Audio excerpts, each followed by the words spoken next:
சுச்சக்கர வரதாச்சாரியம் சுத்தசத்வ குருத்தமம் ஸ்ரீநிதி ராகவம் வந்தே he அபார கருணாகரம் ஸ்ரீயப்பதிம் ஸ்ரீ ஷடஜித் ஸ்வயோகாத் யதா ததத்வாத் அனுபூய சாஸ்ய பாஹ்யாத்ய திருஷ்யாம் பரதாஞ்ச ஜானன் பிரேம்னாஸ்ய தாஸ்யே ஸ்வமனோனு சாஸ்தி. கவசம் கனெக்ட் நேயர்களுக்கு நமஸ்காரம். நம்மாழ்வார் அருளிய தமிழ் வேதமாகிய திருவாய்மொழியின் முதல் 10 முதல் திருவாய்மொழி பதிகம் உயர்வர உயர்நலம்னு தொடங்கும் பதிகத்தின் 3வது பாசுரம் இளன் அது என்று தொடங்கக்கூடிய பாசுரத்தை இன்றைய தினம் நாம் காண உள்ளோம்.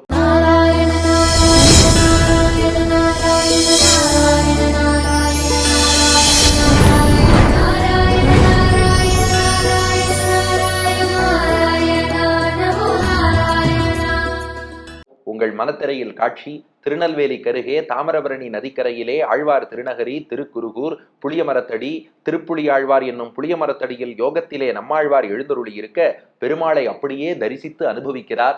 அனுபவித்து இந்த முதல் பதிகத்துல பெருமாள் எவ்வளவு பெரியவர் பெரியவர் என்பதை நமக்கு சொல்லிக்கொண்டே வருகிறார். ஒருத்தரை பெரியவர் பெரிய தலைவர் அப்படின்னு சொல்லணும்னா எப்போ ஒருத்தரை பெரியவர்னு சொல்லுவோம்? ஒண்ணு, அவர்கிட்ட நிறைய நல்ல குணங்கள் இருந்ததுன்னா பெரியவர்னு சொல்லுவோம். அத முதல் பாட்டுல உயர்வர உயர்நலம் உடையவன்னு சொல்லிட்டார். 2வது, நமக்கு ரொம்ப ஆனந்தம் ஒருத்தர் கொடுத்தாருன்னா அவரை ரொம்ப பெரியவர்னு சொல்லுவோம். 2ஆம் பாட்டுல உணர் முழு நலம், முழுமையா தொட்ட இடமெல்லாம் ஆனந்தம் என்று 2ஆம் பாட்டுல குறிப்பிட்டு விட்டார். 3வது, ஒருத்தர்கிட்ட நிறைய சொத்து இருந்தா பெரியவர்னு சொல்லுவோம். அதுக்காக சொத்தை வச்சே ஒருத்தரை மதிப்பிடணும்னு அர்த்தம் இல்லை. மற்ற பண்புகளும் இருக்கு. இருந்தாலும் எப்ப பெரியவர்?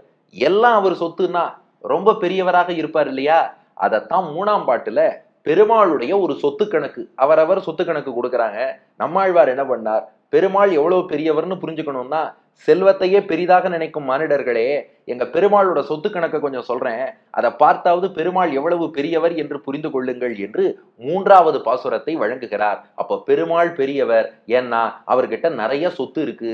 என்ன சொத்துன்னா இந்த பிரபஞ்சத்தையே தன் சொத்தாக கொண்டிருக்கிறார். வாருங்கள் 3வது பாசுரத்தை அனுபவிப்போம். இளன் அது உடையன் இது என நினைவு அறியவன், நிலன் இடை விசும்பு இடை உருவினன் அருவினன், புலனோடு புலன் அலன் ஒழிவிலன் பரந்த, அந்நலனுடை ஒருவனை நணுகினம் நாமே. இளன் அது உடையன் இது என நினைவு அறியவன், நிலனிடை விசும்பிடை உருவினன் அருவினன், புலனோடு புலன் அலன் ஒழிவிலன் பரந்த, அந்நலனுடை ஒருவனை நணுகினம் நாமே என்பது பாசுரம். இப்போ நம்மாழ்வார் சொல்றார், பெருமாளுடைய சொத்து எப்படி தெரியுமா? இளன் அது. இளன் அதுனா அது இளன் அர்த்தம். இது பெருமாளுடைய சொத்து இல்லை என்று உங்களால் சொல்லவே முடியாது. உடையன் இது, உடையன்னா சொத்தாக கொண்டவன், இது இந்த பொருளை உடையவன் சொத்தாக கொண்டவன் என்றும் என நினைவு அறியவன். நினைவு அறியவன்னா நினைக்க முடியாதவன் அர்த்தம். நீங்க பெருமாளை எப்படி நினைக்க முடியாதான்? இளன் அது, இது பெருமாளுடைய சொத்து இல்லைன்னு நினைக்க முடியாதான். உடையன் இது, இது பெருமாளோட சொத்துன்னு நினைக்க முடியாதான். புரியலையேப்பா? இது பெருமாளோட சொத்து இல்லைன்னு ஏன் நினைக்க முடியாதுன்னா, ஆமா எல்லாமே பெருமாளுடைய சொத்து தானே. உலகத்தில் உள்ள எல்லா பொருளும் பெருமாளோட சொத்து தானே. அப்ப இளன் அது ஒரு பொருளை அதுன்னு காமிச்சு இது பெருமாள் சொத்து இல்லைன்னு உங்களால சொல்ல முடியுமா? சொல்லவே முடியாது. ஏன்னா எல்லாமே அவரோட சொத்து. அதனால ஒரு பொருளை அவர் சொத்து இல்லைன்னு சொல்ல முடியாது. எல்லாம் சொத்து இல்லை. எங்களுக்கு அது புரிஞ்சுடுத்து. உடையன் இதுன்னு சொல்ல முடியாதுங்கிறோமே. இந்த ஒரு பொருள் பெருமாளோட சொத்துன்னு சொல்ல முடியாதுங்கிறாரே. ஏன் சொல்ல முடியாது அப்படின்னா, எல்லாமே அவர் சொத்துங்கிறதுனால ஒரு பொருளை காட்டி இது பெருமாள் சொத்துன்னு தனியா சொன்னாலும் சரிப்பட்டு வராதுன்ட்டார். புரியலையே? புரியறாப்புல சொல்றேன். வியாசர் ரிக்வேதத்தில் வல்லவர்னு ஒருத்தர் சொன்னாராம். வியாசர் ரிக்வேதத்தில் வல்லவர்னு சொல்லவும் கேட்டவாள்லாம் சிரிச்சுட்டாலாம். என்னப்பா வியாசரை வெறும் ரிக்வேதத்தில் வல்லவர்னு சொல்லிட்ட? அவர் யஜுர்வேதம், சாமவேதம், அதர்வண வேதம், உபனிஷத்துகள், இதிகாசங்கள், புராணங்கள், மற்ற தர்க்கம், நியாயம், மீமாம்சா, வியாக்கரணம், என்னென்ன சாஸ்திரங்கள் உண்டோ எல்லாவற்றிலும் வல்லவரான வேதவியாசரை போய் ரிக்வேதத்தில் வல்லவர்னு சொல்லிட்டே கேட்பாளா இல்லையா? அதுபோல மொத்த உலகமும் பெருமாளுடைய சொத்தா இருக்கும்போது பாருங்கள், இந்த புத்தகம் பெருமாளுடைய சொத்துன்னு சொன்னா, ஏன்பா இந்த புக்கு மட்டுமா பெருமாளோட சொத்து? மொத்த உலகமும் பெருமாளுடைய சொத்து இல்லையான்னு கேட்போமா இல்லையா? ஒரு முதலாளி ஒருத்தர் இருக்கார், ஒரு 27 கம்பெனி தனக்கு சொந்தமா வச்சுட்டு இருக்கார். அவர் அறிமுகப்படுத்தும் போது என்ன சொல்லணும்? 27 கம்பெனிக்கும் முதலாளின்னு சொல்லணுமே ஒழிய 27ல ஒரு கம்பெனியை சொல்லி இந்த கம்பெனியோட எம்டின்னா முதலாளி கோச்சுப்பாரா இல்லையா? முதலாளி கோச்சுக்கிறாரோ இல்லையோ, அவருக்கு கீழே இருக்க அசிஸ்டன்ட் எல்லாம் கோச்சுப்பாளா இல்லையா? அது போல உடையன் இது ஒரு பொருளை காட்டி இது பெருமாளோட சொத்துன்னா அப்ப அது மட்டும்தான் சொத்தான்னு கேள்வி வந்துருமா? அப்ப இளன் அது ஒரு பொருளை பெருமாளோட சொத்து இல்லைன்னு சொல்ல முடியாது. ஏன்னா எல்லாமே பெருமாளோட சொத்து. உடையன் இது ஒரு பொருளை பெருமாளுடைய சொத்து தான் சொல்ல முடியாது. ஏன்னா எல்லாமே சொத்தா இருக்கும் போது ஒரு பொருளை மட்டும் தனிச்சு எப்படி நீங்க சொத்துன்னு சொல்லுவீங்க? அப்ப இளனது என நினைவு அறியவன், அதனால அப்படியும் அவனை நினைக்க முடியாது. உடையன் இது என நினைவு அறியவன், அதனால அப்படியும் நினைக்க முடியாது. அதனால இளன் அது இந்த பொருள் அவன் சொத்து இல்லை என்றோ, உடையன் இது இந்த ஒரு பொருள் அவன் சொத்து என்றோ என இவ்வாறு நினைவு அறியவன், நினைப்பதற்கு அறியவன், நினைக்க முடியாதவன், எல்லாத்தையும் தன் சொத்தாக கொண்டிருக்கிறான். இது சொத்து பட்டியல் நம்பர் 1. 2வது சொன்னார், நிலனிடை விசும்பிடை உருவினன் அருவினன். நம்முடைய சொத்தெல்லாம் எங்கன்னா எப்படி பார்த்தாலும் சுத்தி சுத்தி பார்த்தாலும் இந்த பூமிக்குள்ள மட்டும்தான் நம்ம சொத்து இருக்கும். பெருமாள் எப்படின்னா நிலனிடை, நிலமாகிய மண்ணுலகத்திலும் அவருக்கு சொத்து இருக்கு. நிலனிடைனா நிலத்திலேன்னு அர்த்தம். விசும்பு இடை, விசும்புனா வானம், விசும்பிடைனா வானத்திலும் சொத்து இருக்கான். அப்போ இங்கே நிலம் என்பது பூமியையும் பூமிக்கு கீழ் உள்ள உலகங்களையும் குறிக்கிறது. விசும்புனா பூமிக்கு மேலே உள்ள உலகங்கள், மேல் உலகங்கள்னு சொல்றோம் இல்லையா? புவஹா சுவஹா மகஹா ஜனஹா தபஹா சத்தியம்னு மேல் உலகங்கள். அப்போ நிலனிடை பூமி கீழ் உலகங்கள் இங்கேயும் சொத்து வச்சுட்டு இருக்கார். விசும்பிடை விண்ணிலே உள்ள விண் உலகங்கள் மேல் உலகங்கள்லயும் சொத்து வச்சுட்டு இருக்கார். அப்படி என்னதான்ப்பா சொத்து வச்சிருக்கார்? அங்கெல்லாம் போய் சொத்து சேர்த்தாரானா இல்ல.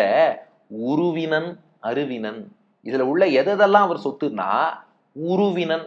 உருனா கண்ணுக்கு தெரியும் உருவம் கொண்ட ஜட பொருள்கள்னு அர்த்தம். நம் புலன்களால் காணக்கூடிய உரு வடிவம் கொண்ட உருவம் கொண்ட ஜட பொருள்களாகிய அச்சேதனங்கள், அதுக்கு உருன்னு பேரு.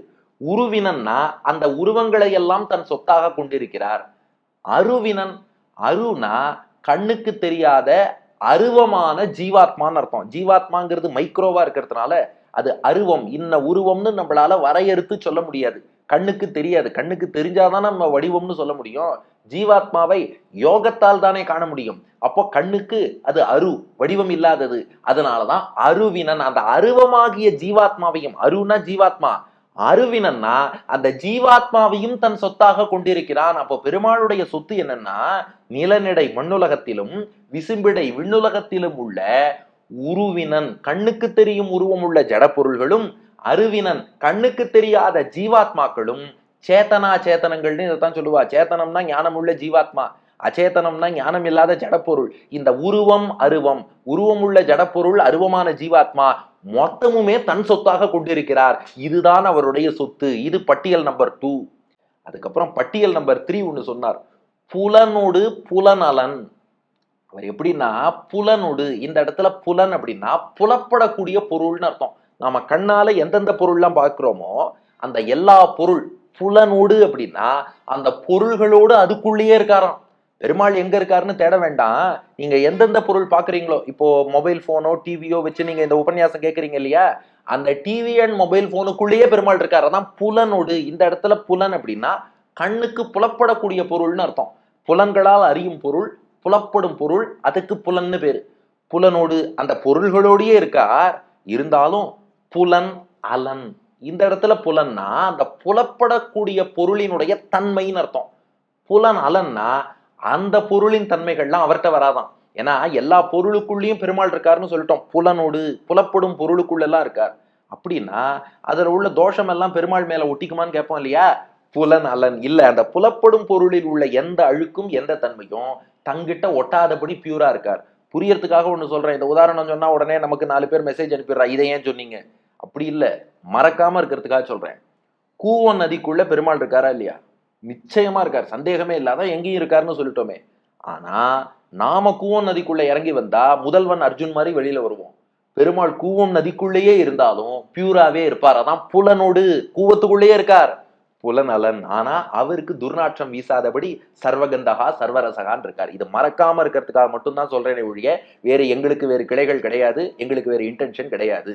புலனோடு புலனலன். அப்ப எல்லா பொருளுக்குள்ளேயுமே இருக்கார். ஏன் சொல்றோம்னா, பெரிய முதலாளினா என்ன சொல்லுவோம், சார் அவர் எந்த இடத்துல இருக்கார் தெரியுமா, எவ்வளவு உயரத்துல இருக்கார் தெரியுமான்னு சொல்லுவோம். பெருமாள் எப்படின்னா அந்த உயரத்திலேருந்து அதர பாதாளம் வரை எல்லா இடத்துலயும் இருந்து கொண்டு இருக்கிறார். அதனால இவருக்கு இன்னார் இணையார்னு கிடையாது, இது அதுன்னு கிடையாது, எல்லாத்துக்குள்ளயும் இருக்கார். தன் தன்மை மாறாமல் இருக்கிறார். இது சொத்துப்பட்டியல் நம்பர் 3. அதுக்கப்புறம் சொத்துப்பட்டியல் நம்பர் 4, ஒழிவிலன் பரந்தனர். பரந்தன்னா எங்கும் பரவி விரிந்திருப்பவன். அதுல ஒழிவிலன் அப்படின்னா, ஒழிவுன்னா மிச்சம்னு அர்த்தம். ஒழிவிலன்னா மிச்சமே இல்லாமல், எங்கும் பரவிட்டார்னு சொல்லிட்டோம். இருந்தாலும் பூமியில ஏதாவது ஒரு மூலை, சில பேர் சொல்றாங்க பெர்முடா ட்ரையாங்கிள்னு ஒண்ணு இருக்கு, அந்த பக்கம் கப்பல் போகாது, இதெல்லாம் சொல்றாங்க. அப்போ பெருமாளுக்கும் அப்படி எங்கேயாவது ஒரு பகுதியில மட்டும் அவர் நிறைந்திருக்க மாட்டார், மத்த இடம் அதெல்லாம் கிடையாது. ஒழிவிலன் பரந்த, பரந்தனா மொத்தமாக பறந்து விரிந்தவர். ஒழிவு இலன்னா மிச்சமே கிடையாது. ஒரு சின்ன இடம் கூட, பிரகலாதன் சொன்னா இல்லையா, சாணினும் உளன், ஒரு தன்மை அணுவை சதகூறியிட்ட கோணினும் உளன், மாமேரு குன்றினும் உளன், இன்னின்ற தூணினும் உளன், நீ சொன்ன சொல்லினும் உளன். ஒரு இடம் மிச்சம் கிடையாது, எல்லா இடத்திலும் நிறைந்திருக்கிறார். இது சொத்துப்பட்டியல் நம்பர் 4. ஃபைனலா நம்பர் 5, அவர் அவ்வளவு பெரிய முதலாளியா இருந்தா என்ன பண்றது, நாம அணுகும்படியா இருக்கணுமே. அவர் பெரிய முதலாளி சார், உங்களுக்கு எல்லாம் அப்பாயின்மெண்ட்டே கொடுக்க மாட்டார்னு சொல்லி நம்மளுக்கு கல்தா கொடுத்துட்டா, அப்படி இல்லையா. அவர் எப்படிப்பட்டவர் தெரியுமா, நம்பர் 5, அந்நலனுடை ஒருவனை நணுகினம் நாமே. நாம கூட அணுகும்படியாக எளிமையாகவும் இருக்கிறார். நான் இவரை போல ஒரு தலைவர் உண்டா. அந்நலனுடை ஒருவனை பாருங்கள், அந்நலன்னா இத்தகைய முதல் பாட்டிலிருந்து உயர்வர உயர்நலம் உடையவன் எவனவன், நயர்வர மதிநலம் அருளினன் எவனவன், அயர்வரும் அமரர்கள் அதிபதி எவனவன், துயரறு சுடரடி தொழுதழன் மனனே, மனநகமலமர மலர்மிசை எழுதரும், மனனுணர்வளவிலன் பொறியுணர் வவையிலன், இனன் உணர்முழு நலம் எதிர்நிகழ் கழிவினும், இனன் இளன் என நோயின் மிகுநற இளனே, இளனது உடையன் இது என நினை வறியவன், நிலனிடை விசும்பிடை உருவினன் அருவினன், புலனொடு புலநலன் ஒழிவிலன் பரந்த இத்தன தன்மை கொண்ட அந்நலனுடை. நலன்னா மங்கள குணங்கள்னு அர்த்தம். இங்க அந்நலனுடைனா அத்தனை இத்தனை நலன் மங்கள குணங்கள் உடைய, நலன் உடை மங்கள குணங்கள் உடைய ஒருவனை. இந்த இடத்துல ஒருவன்னா யாரோ ஒருத்தன் அர்த்தம் இல்ல, ஒப்பற்ற ஒருவன் அர்த்தம். சொல்றோம் இல்லையா, 1000த்துல ஒருத்தன் கோடியில ஒருத்தன்கிறோம். அது போல பகவானை போல இன்னொருத்தன் கிடையாது, ஒப்பற்ற ஒருவன், அந்நலனுடை ஒருவனை. இப்படிப்பட்ட மங்கள குணங்கள் நிறைந்த அந்த ஒப்பற்ற ஒருவனை சொத்து பட்டியல்னா சொல்லி முடிக்க முடியல. அப்படிப்பட்ட சொத்துகள் கொண்டவனை நணுகினோம்னா அருகில் சென்றோம்னு அர்த்தம், கிட்டக்க போயிட்டோம்னு அர்த்தம். நணுகினம் கிட்டக்க போயிட்டோம் யாரு, நாமே. கொஞ்சம் அந்த நாமேங்கிறத இறக்கி சொல்லணும். நாம கூட, ஏன்னா பல நாள் இந்த பிறவி பிணியிலேயே சுத்திண்டு ஏதோ இந்த யோக கண் ஞானக்கண் அந்த கண் இந்த கண்ணோ ஒண்ணுமே தெரியாது நமக்கு. இப்படிப்பட்ட நாம் கூட பக்தியோடு கிட்டக்க வந்தா தன்னை அணுகும்படியாக எளிமையாவும் இருக்கார்னா அவர்தான் பெரியவர், அவர்தான் தலைவர். இதுதான் நம்பர் 5. அப்ப பெருமாளுடைய சொத்து எவ்வளவு பெருசுன்னு புரிஞ்சுட்டா. முதல் பட்டியல் என்னன்னா, ஒண்ணு அவரோட சொத்து இல்லைன்னு நினைக்க முடியாது, ஒரு பொருளை அவரோட சொத்துன்னு நினைக்க முடியாது. ஏன்னா எல்லாமே அவர் சொத்தா இருக்கிறதுனால ஒரு பொருளை காட்டி இல்லைன்னு சொன்னாலும் சரி வராது, ஒரு பொருளை மட்டும் காட்டி இது அவர் சொத்துனாலும் சரிப்பட்டு வராது. 2, அவர் சொத்து எங்கெங்கெல்லாம் இருக்குன்னா, அது பூமியிலையும் இருக்கு, விண்ணுலகத்திலையும் இருக்கு. அதுல உள்ள உருவமாகிய ஜடப்பொருள்கள், அருவமான ஜீவாத்மாக்கள் எல்லாத்தையும் தன் கண்ட்ரோல்ல வச்சுட்டு இருக்கார். உருவினன் அருவினன் எல்லாமே என்னதுதாங்கிறார். அதுக்கப்புறம் புலப்படும் பொருளுக்குள்ள எல்லாம் இருந்தாலும் அந்த தோஷம் அவரை தொடர்றதில்ல, மிச்சமில்லாம எல்லா இடத்துலையும் நிறைந்திருக்கார். இவ்வளவு பெரியவரா இருந்தாலும் நாம கூட அணுகும்படியா, நாம கூட அருகில் சென்று வணங்கும்படியாகவும் அந்த பெருமாள் இருக்கார்னா அப்ப அவரை போல பெரியவர் உண்டா. இதுதான் 3வது பாசுரம். இளனது உடையன் இது என நினைவு அறியவன், நிலனிடை விசும்பிடை உருவினன் அருவினன், புலனொடு புலநலன் ஒழிவிலன் பரந்த அந்நலனுடை ஒருவனை நணுகினம் நாமே. இதற்கு அடியனுடைய ஆச்சாரியனின் பிராச்சாரியன் வெங்கடசேஷாரிய மகாதேசிகன் என்ற மகாவித்வான் அருளிய சம்ஸ்கிருத வடிவம். தத்வான் ஏதத் அபாவவான் இதிச்சயோ ஞாத்தும் ந சக்யோந்தரா ரோதஸ்யோர் திருத ரூப ரூப ரகித அச்சிச்சேதனாகாரவான் யுக்தோப்யைந்திரியகைர் நச்சேந்திரிய பதம் திக்தேச காலானவச்சின்னஸ்தாத்ரிஷ சர்வ சத்குண நிதேகே கஸ்யாப்யபூமாந்திகாக என்பது சம்ஸ்கிருத வடிவம். இதற்கு அடியன் வழங்கும் ஆங்கில வடிவம். You can't think he has this, he doesn't have this. He possesses all the visible and invisible objects on this land and in the skies. He is with our senses but unaffected. He is spread everywhere. We approached him with such auspicious attributes என்பது இதற்கான ஆங்கில வடிவம். இனி எல்லாம் பெருமாளுடைய சொத்துன்னு சொல்லியாச்சு. ஒரு பெரிய பணக்காரர், நிறைய சொத்து வச்சிருக்கார். ஆனா அவர் வீட்டுல உள்ளவங்களே அவர் பேச்ச கேட்க மாட்டாங்களாம். அவர்கிட்ட வேலை பார்க்கறவங்க அவர் பேச்ச கேட்க மாட்டாங்களாம். அப்புறம் ஏன்பா இவ்வளவு 7 தலைமுறைக்கு சொத்து இருந்து என்ன பண்றது? கண்ட்ரோல் இல்லையே. அப்ப யார் பெரியவர்? சொத்து வச்சிருக்கிறவர் பெரியவர் அல்ல, சொத்தை கண்ட்ரோல் பண்றவர் பெரியவர். அப்ப பெருமாள் கண்ட்ரோல் பண்ணாதானே பெரியவர். எப்படி பண்றாருன்னு அடுத்த பாசுரத்தில் காண்போமா? நம்மாழ்வார் திருவடிகளே சரணம், எம்பெருமானார் திருவடிகளே சரணம். இதனது உடையனிது என நினைவறியவன் நிலனிடை வேஷும் பீடை உருவினன் அருவின. நிலனது உடையனிது என நினைவறியவன் நிலனிடை வீசும் விடை உருவினன் அருவின. புலனோடு புலனல மொழிவிலன் பரந்த அண்ணலனுடை ஒருவனை நணுகினம் நாமே. புலனோடு புலனல மொழிவிலன் பரந்த அண்ணலனுடை ஒருவனை நணுகினம் நாமே. நலனுடை ஒருவனை நணுகினம் நாமே.